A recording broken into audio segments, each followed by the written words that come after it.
Ladies and gentlemen, good evening.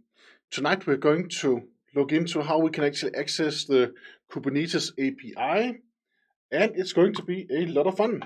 First of all, every time we run something called kubectl something, let's say that I want to run kubectl get pods like this. What actually happens is that I'm actually calling the API behind its back. There's actually a REST API which will be called when I use this CLI right here. But instead of using the CLI, then we can actually access this API, this REST API from in Kubernetes. We can access that from within a pod very easily. We can also access it from the outside in a similar manner. This video will focus on how to access it from the inside. First of all, I have created this is my cluster right here, and I'm inside my Minecraft namespace right here. This is the namespace that I have. If I only write k instead of kubectl, then it's because I have created an alias. If I write kdp kdp like this, then it stands for kubectl get pods, and it's because I have the Kubernetes plugin for OMyCshell. If you do not have a debug Ubuntu pod inside your cluster, I would definitely recommend you to get one just somewhere inside in one of your namespaces. Does not matter which one where you install this Ubuntu debug pod, but it's nice to have because then you can actually install all of your. Maybe you need to want to use a curl. Maybe you need to want to use something else. There could be a Redis database client that you want to connect to you want to test some connection to a service. You can install whatever you want to in this debug pod. That is the meaning with that. I usually have one of these, and you can see in my cluster I have one in the Minecraft namespace. And the way that you can actually create one is something like this. I think I made a deployment instead of just a pod, but of course it's up to you how to make this. And I would definitely recommend you to, if you're using Helm 3, then just convert it into Helm 3 right away. But you can also just apply this file right here with kubectl apply and then -f file and then the YAML right here. You can see right now I'm in at the location at computingforgeeks.com right now, but there's actually a lot. You can just Google, and then you will probably find something similar in a different page than this one. Yeah, so that is how to get a debug pod up and running inside at kubernetes.io/doc/tasks/run application/access API from pod. Then there's a good example on how to actually get started to access the IP from within a pod. I don't like the documentation in general regarding the API. I think it is missing a lot of things. It could be giving a bit more better examples, but of course you will figure it out, and I also figured it out. Yeah, I would just like some better examples. But this is the basic stuff right here. So let us try to make this example work right here. So first of all, I am I'll just exit right here. I'll list my pods. These are my pods. Then I'll go inside the pod by using kubectl execute -it for interactive and terminal. Then I'll write debug, and I can just type tab, and then the rest will be filled out for me. And two minuses, and then a command I want to execute, and that is bash, because I just want to have a bash terminal inside that pod right there. That's exactly what I have right now. And now I want to, first of course I wanted to install curl, because I want to use curl for this example right here. And let us just do that, curl and vi. Let's just make sure that those are actually already installed. We need vi to create the file. We want to create that shell file that was in the documentation that we just had from before. So now I'm writing vi and then call api.shell like this, insert mode, and then we just paste all of this stuff. The API server is always the same when you're inside the cluster. If you want to reach it from the outside of the cluster, then you can get that URL that we have right here quite easily. And I'll just show you how to do that. I'll not dig into a full example of how to reach the how to reach the API from outside. In this video, I'll create another video with that, but I'll just show you this. If you are wondering how to get it, you write kubectl config view, and then you just grab for the server right here, and then this server right here. Then you just reach that, and then you can actually access it with you can just access that. You need, of course, you need a token, and you also need the CA certificate. You need the certificate file right here. So that's some things. Let us go slowly through all of these. The final thing that we want to run is this one right here, curl, and then we need to give this curl the location of the certificate. This is a client certificate that we need to provide to the API server, else we will be rejected when we try to communicate with this server right here. And it's this certificate, there is a self-signed certificate on the server side, and then we have this client certificate that we need to give every time you communicate with the API server. Then in the header of this HTTP request, as it is, when we use curl, it is just a HTTP request. Inside the header, we need to add some security stuff to show that we actually, to show who we are, to authenticate ourselves, and then the Kubernetes cluster, the API server, will actually check if we have the access right to actually access that resource in the API and inside the cluster. So first of all, it is authorization like this, colon, and then bearer, and then the token, which is right here. The token should not be in the base 64 format. It should just be in a clean format. So if you take the token from a secret, and the reason why I say this is because if you create your own service account with your own privileges and your own roles, then you would actually get a token automatically created and placed inside a secret. And the value that you see inside that secret is base 64 encoded, so you need to then base 64 decode it before you use it right here. In this example that I have right here, then we will take the basic token right here. This means that every pod actually has access to a default token, to a default user that it can actually reach the API with. There's another thing right here. We have a folder inside our pod. This is not something that I've created. This will be created automatically. So whenever you have a pod, then you also have this folder right here. Service account var, run secrets, and then kubernetes.io, and then service account. You have this folder, and inside this folder we actually have a lot of cool files. Let me just show you that before we continue. So I'll just list the content of this service account folder right here. And here you can see that this is a certificate. We need the certificate to communicate with the API server, and then we actually also have the namespace. So this means that there is actually a namespace file in there. So if I want to check, if I want to get the namespace programmatically inside my pod, then I can always just go to this file right here, and then I can see that the content of this file is Minecraft right now. That's because I'm inside my Minecraft namespace. And the same thing with the token.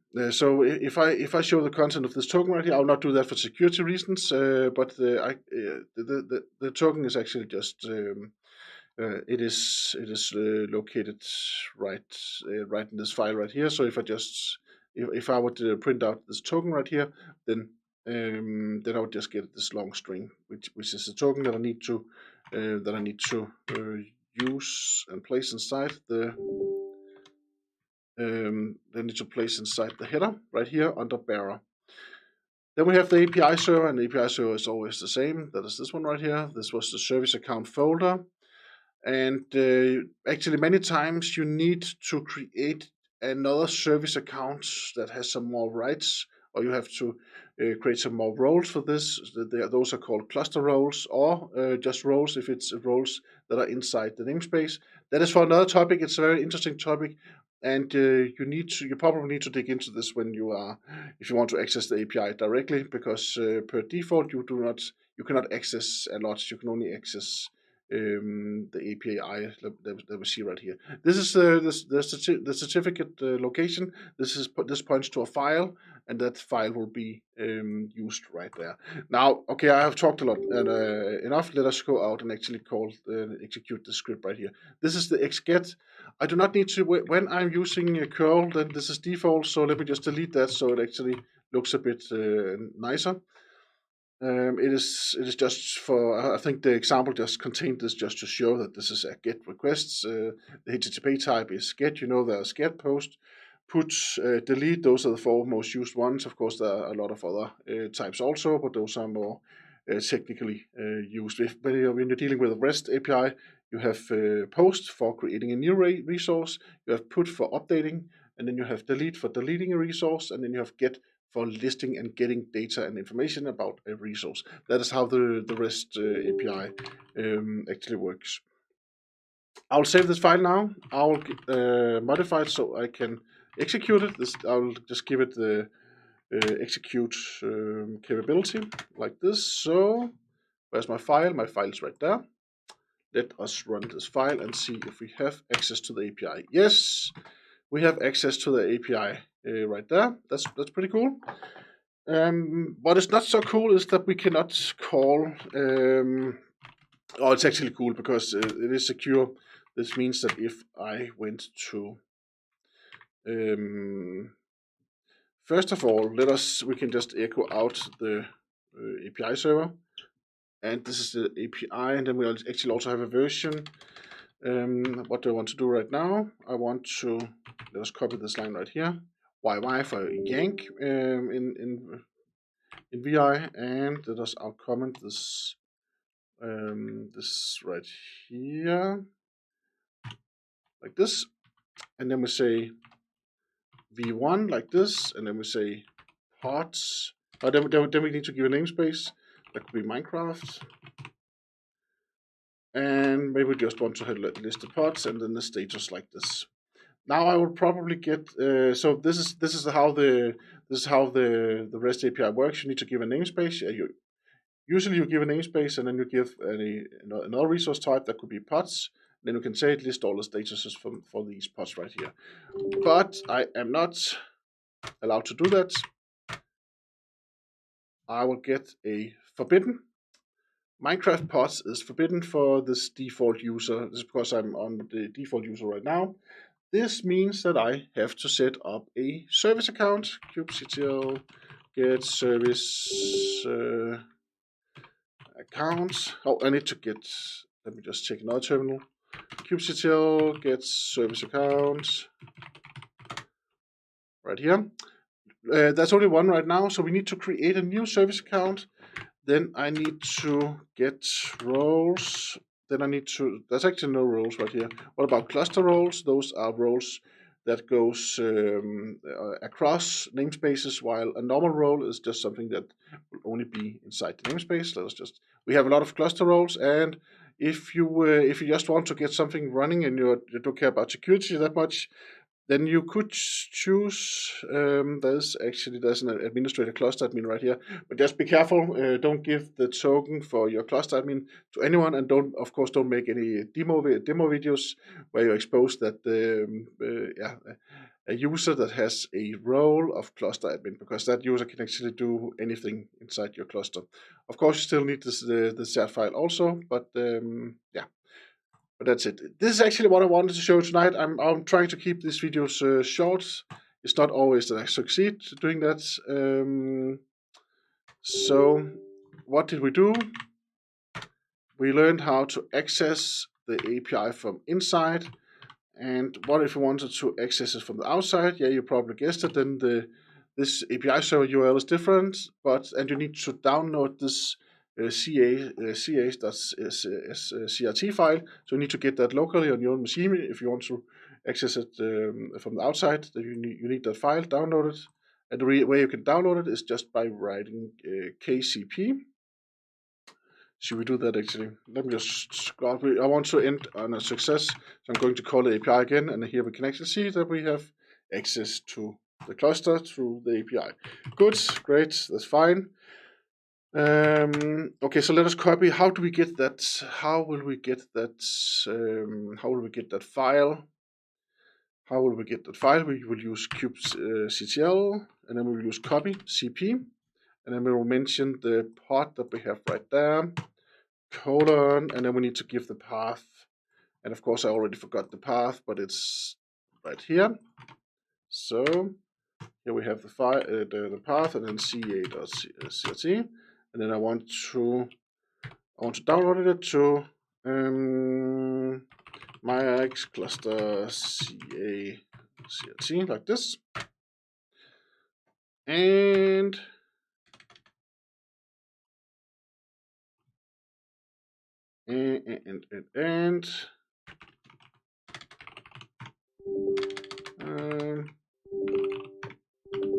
MyX cluster CA CRT. Close that file, or I actually did not download it because it is a